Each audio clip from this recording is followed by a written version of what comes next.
Halo semua, salam sehat ya. Di video kali ini, saya akan menjelaskan mengenai konsep dasar ilmu ekonomi.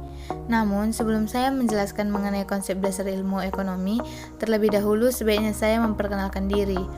Perkenalkan, nama saya Regina Laurencia Buru Ginting dengan NIM 72131411018. Saya mahasiswa dari Universitas Negeri Medan dan prodi saya Pendidikan Ekonomi Stambuk 2021. Salam kenal ya. Di video kali ini, saya akan menjelaskan mengenai konsep dasar ekonomi, pembagian ilmu ekonomi, serta prinsip dan motif ekonomi. Yang pertama adalah pengertian konsep dasar ekonomi. Kata ekonomi berasal dari bahasa Yunani yakni oikonomia, artinya manajemen rumah tangga. Asal katanya adalah oikos dan nomos. Oikos berarti keluarga atau rumah tangga dan nomos yang berarti peraturan, aturan atau hukum. Oikonomia adalah aturan masyarakat sebagai hukum kodrat yang menetapkan rumah tangga yang baik. Dalam kegiatan rumah tangga, manusia selalu berusaha untuk mencukupi kebutuhannya, baik berupa barang maupun jasa agar tercapai kemakmuran.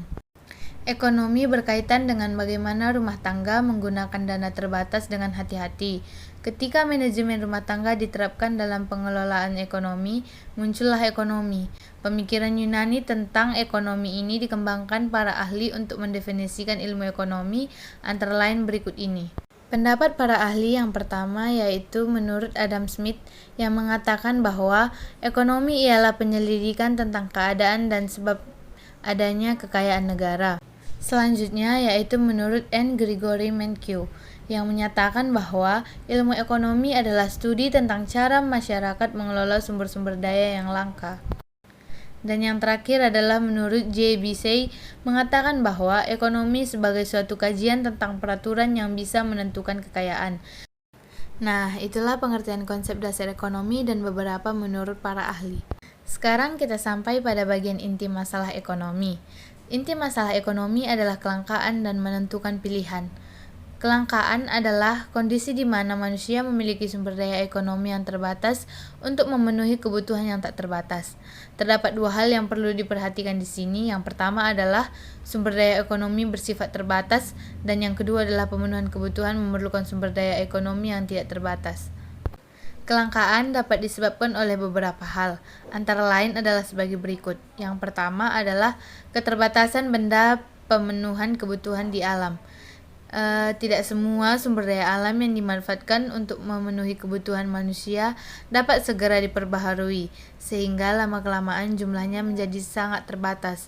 Contohnya seperti pembentukan minyak bumi memerlukan waktu hingga jutaan tahun. Yang kedua adalah kerusakan sumber daya alam akibat ulah manusia. Sudah menjadi rahasia umum bukan bahwa banyak sumber daya alam yang rusak karena ulah manusia. Sebagai contoh, banyak hutan yang gundul atau rusak akibat pembalakan liar maupun pembukaan lahan untuk perladangan atau perkebunan. Dan yang ketiga adalah keterbatasan kemampuan manusia mengelola sumber daya ekonomi yang ada. Keterbatasan ini disebabkan oleh rendahnya penguasaan teknologi dan kurangnya modal. Akibatnya, sumber daya ekonomi tidak dapat dimanfaatkan seefektif dan seefisien mungkin. Dan yang terakhir adalah peningkatan kebutuhan yang lebih cepat dibandingkan penyediaan sarana pemenuhan kebutuhan. Peningkatan jumlah manusia menyebabkan bertambahnya jumlah kebutuhan. Namun, produksi alat pemenuh kebutuhan tidak sebanding dengan pertambahan jumlah kebutuhan sehingga terjadi kelangkaan. Masalah ekonomi yang berikutnya adalah menentukan pilihan. Kita telah belajar inti masalah ekonomi yaitu keinginan manusia yang tak terbatas dihadapkan dengan ketersediaan alat pemuas kebutuhan yang terbatas. Keinginan yang tidak terbatas dan sumber daya yang terbatas tersebut membuat orang harus memilih dengan bijak keinginan atau kebutuhan mana yang harus mereka penuhi. Di antaranya berbagai keinginan atau kebutuhan yang ada. Dalam konteks ekonomi, pilihan diartikan sebagai keputusan sadar untuk menggunakan sumber daya yang langka dengan cara tertentu.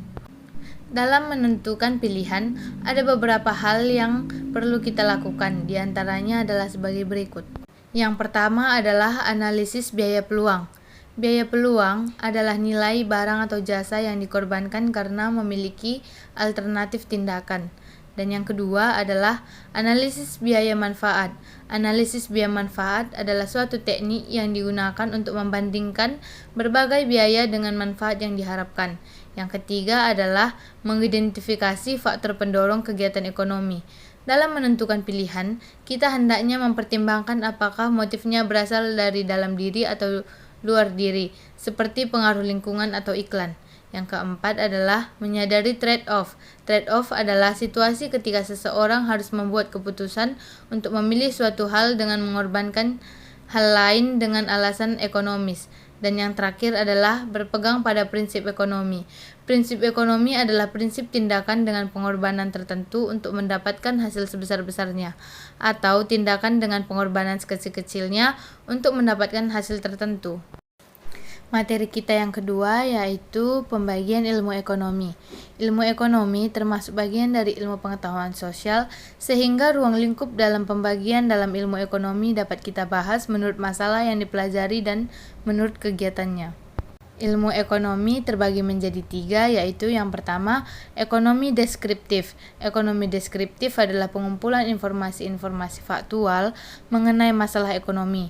Dengan kegiatan ini, kita memperoleh sejumlah pengetahuan tentang fakta-fakta atau data empiris yang ada. Yang kedua adalah teori ekonomi. Teori ekonomi adalah pembagian dari ilmu ekonomi yang bertugas menerangkan hubungan antara peristiwa-peristiwa ekonomi dan merumuskan hubungan-hubungan tersebut dalam satu hukum atau teori ekonomi. Teori ekonomi terbagi atas ekonomi makro dan ekonomi mikro. Ekonomi makro adalah bagian dari ilmu ekonomi yang khusus mempelajari mekanisme kerja perekonomian secara keseluruhan. Sedangkan ekonomi mikro adalah bagian ilmu ekonomi yang mempelajari perilaku individu, rumah tangga konsumen, dan rumah tangga produksi atau perusahaan dalam membuat keputusan untuk mengalokasikan sumber daya yang terbatas. Dan yang terakhir adalah ekonomi terapan.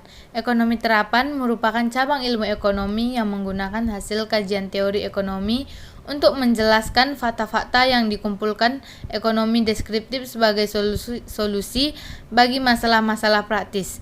Yang termasuk kelompok ekonomi terapan adalah ekonomi industrial, ekonomi manajerial, dan ekonomi pertanian.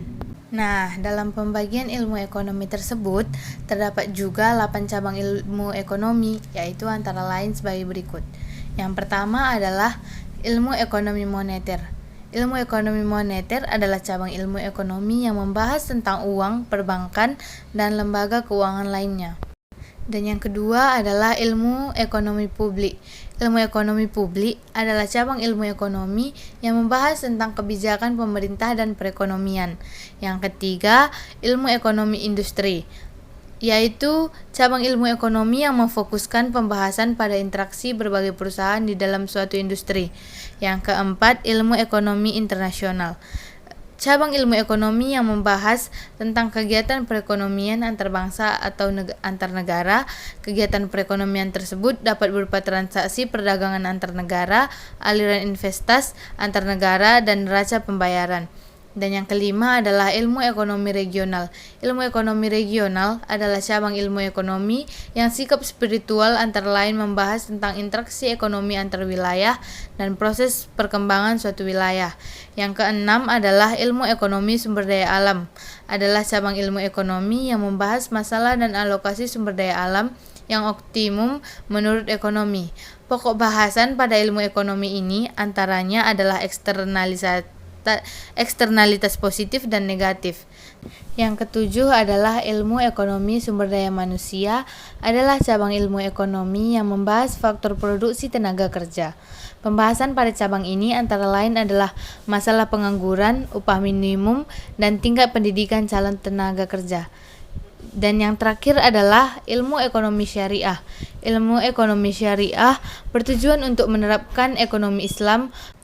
Pokok pembahasan dalam cabang ilmu ekonomi ini antara lain adalah prinsip bagi hasil, penghapusan riba dalam perekonomian, dan zakat. Sekarang kita sampai pada materi kita yang terakhir, yaitu prinsip dan motif ekonomi. Prinsip ekonomi adalah pedoman atau patokan yang digunakan manusia dalam melakukan kegiatan atau tindakan ekonomi.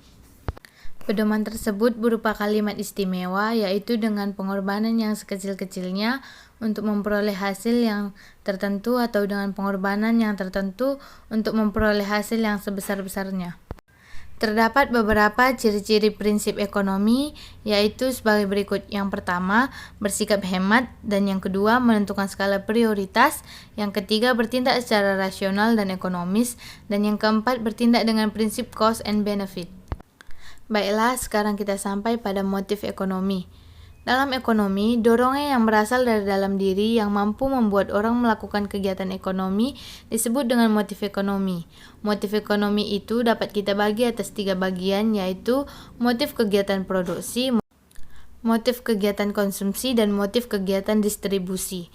Motif yang mendorong orang untuk melakukan berbagai kegiatan produksi adalah motif ekonomi berupa imbalan materi, dan motif non-ekonomi yang berupa imbalan non-materi.